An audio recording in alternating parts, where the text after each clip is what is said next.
Welcome to the Deep Dive, where we unearth the most Have you fascinating ever looked nuggets at of knowledge just for you. Today, we're diving into a really captivating realm. We're looking at how the actual physical form and connections of quantum bits aren't just abstract ideas anymore. They're really critical design choices, unlocking totally new kinds of computation.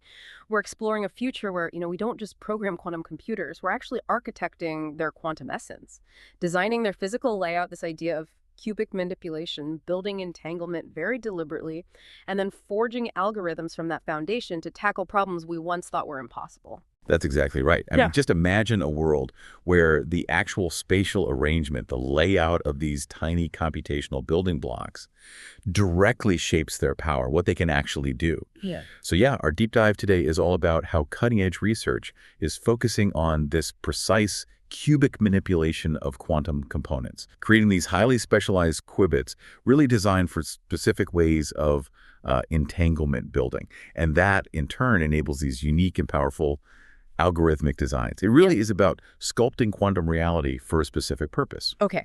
Let's unpack that a bit. We know qubits of the stars, right? With their superposition and entanglement, all the weird, wonderful quantum stuff. But when you talk about designing them, these fundamental units, what actually goes into making a qubit that's, tailored for a specific job? Well, fundamentally, you still have to start with the basics. DiVincenzo's criteria are still the bedrock. Those 5 essential requirements for any functional quantum computer. You need scalability, you need reliable initialization, getting them to a known state like 0 reliably. You need long coherence times, so they stay quantum long enough. Plus, a universal set of quantum gates to actually do things, and of course, the ability to measure the result accurately. And all the different technologies, whether it's superconducting qubits, trapped ions, semiconductor quantum dots, they're all pushing hard to meet these criteria, often thinking about how they fit together physically, too. Right, so it's not just about making one good qubit, but how they're all laid out and how they talk to each other. What are some of the maybe surprising challenges or even opportunities that pop up when you start thinking about the physical layout?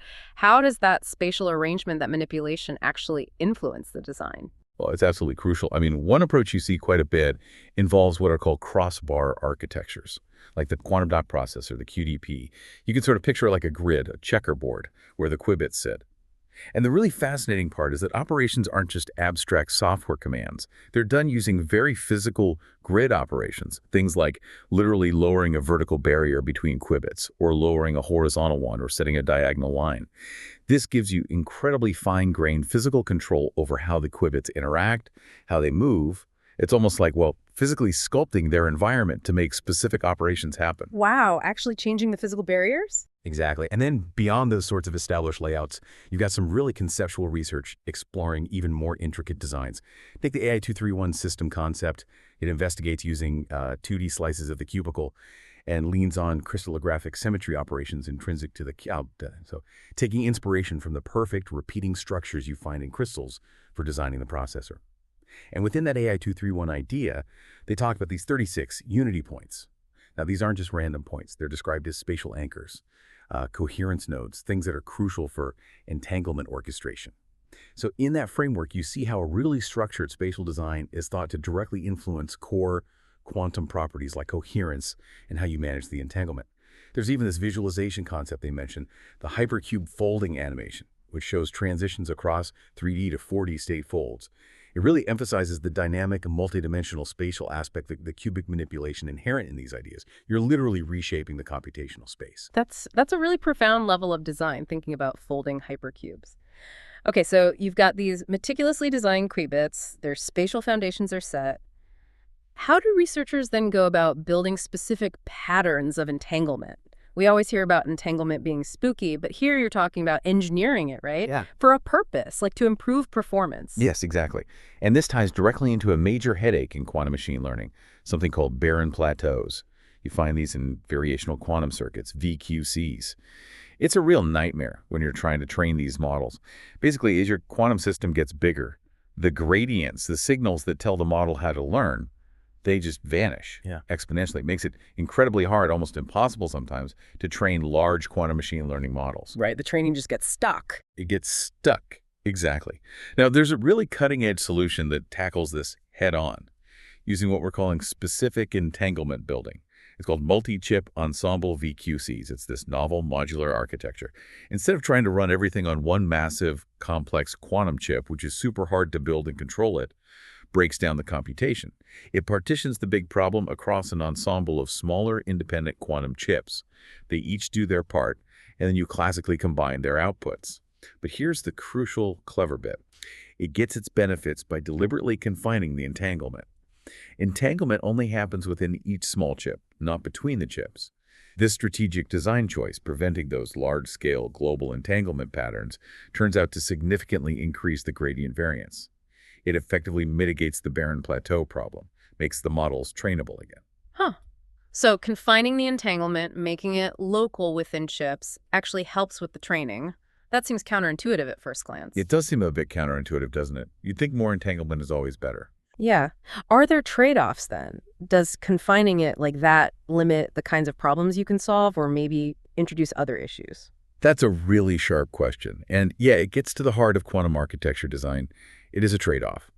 Confining entanglement within chips, while great for barren plateaus and scaling horizontally, means you aren't building completely arbitrary system-wide entanglement. But the research strongly suggests that for many complex problems, especially in quantum machine learning, the kind of entanglement you can generate within these smaller modules, when combined smartly with classical processing, is actually sufficient. And often it's much more practical given the noise and control limitations of current hardware. This specific entanglement building strategy also brings other benefits. Things like better generalizability.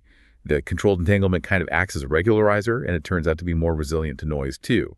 It can reduce both bias and variance of errors without needing extra error correction resources. So it's really about optimizing for what's effective now. Okay, that makes sense. It's a pragmatic approach, and it really brings home that idea of entanglement orchestration you mentioned with those 36 unity points in AI 231. So this is where it gets really exciting for me. How do these carefully designed qubits, these engineered entanglement patterns, how do they actually translate into real algorithmic power? How does this deep physical design show up in the algorithms themselves? Right, because that's the ultimate goal, isn't it? All this physical design, the cubic manipulation, the entanglement building, it's all in service of enabling powerful specific algorithms. That's the algorithmic design piece. And we're seeing this play out in a few really interesting ways. One area is automated quantum programming. Think systems like QFusion. This isn't a person painstakingly writing quantum code line by line. It's an AI system that learns patterns from data and automatically generates valid quantum circuits. And the key thing is QFusion takes into account the actual hardware constraints, like which qubits are connected to which, what are the native gates this specific chip can do easily.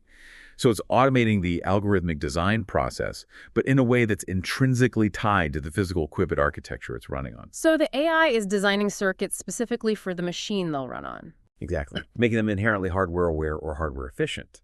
We see this idea, too, in classical quantum hybrid models, things like parameterized quantum circuits, PQCs, and quantum generative adversarial networks, QGANs.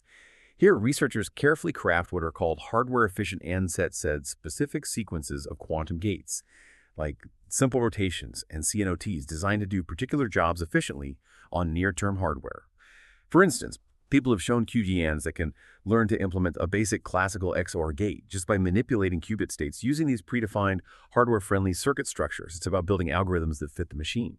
And then moving beyond just optimizing current tasks, we're seeing whole new paradigms for AI emerging from these quantum-inspired concepts. Take the aquatic language model, ALM, and the Quai programming language mentioned in the AI 231 system research.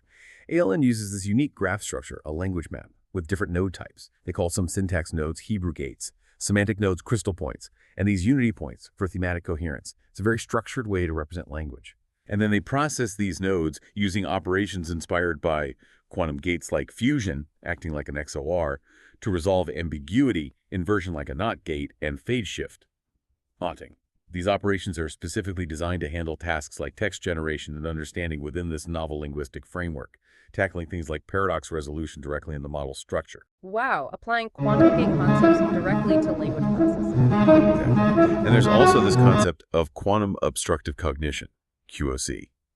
This describes an algorithmic design where, say, a digital agent could hold multiple, maybe conflicting ideas or hypotheses in superposition simultaneously, much like a qubit holds multiple states. Then it uses principles that mimic quantum interference and collapse to resolve these conflicting ideas and arrive at a nuanced conclusion. It's a way to potentially enable much more sophisticated reasoning, especially in complex situations. And finally, just bringing it back to making quantum computers reliable, there's machine learning for quantum error mitigation, MLQEM. Here, you're actually using classical machine learning things like random forests, but they're specifically designed and trained on the noisy output data from a real quantum computer. The goal is to learn how to filter out the noise and derive a mitigated, near noise-free result. This is an algorithmic design focused purely on improving reliability, often with much lower overhead than traditional quantum error correction. So you see, each example shows how the physical choices flow directly into computational power. It really is mind-blowing, seeing how that fundamental level, the cubic manipulation of the qubits, and the specific choices in entanglement engineering, how that directly enables these incredibly advanced algorithms tackling language, reasoning, error mitigation. It's not just theory anymore. It feels like it's becoming practical. Absolutely. And just to summarize our deep dive for you, Yeah. the future here isn't just about packing in more qubits. It's really about the intelligent, deliberate cubic manipulation of their physical forms, the precise entanglement building strategies we use to overcome big challenges like barren plateaus, and understanding how those foundational choices directly enable powerful, specific algorithmic designs. It's this truly integrated approach where the physical architecture informs the algorithmic potential that's going to accelerate us into the quantum era. And I guess it leaves us with a pretty provocative thought to ponder, right? As we get better and better at physically sculpting these quantum building blocks, mastering this cubic manipulation and the art of entanglement building, what completely new kinds of computational geometries, maybe even forms of entangled intelligence might we unlock, pushing the boundaries of what AI can learn, what it can understand, and maybe even what it can create?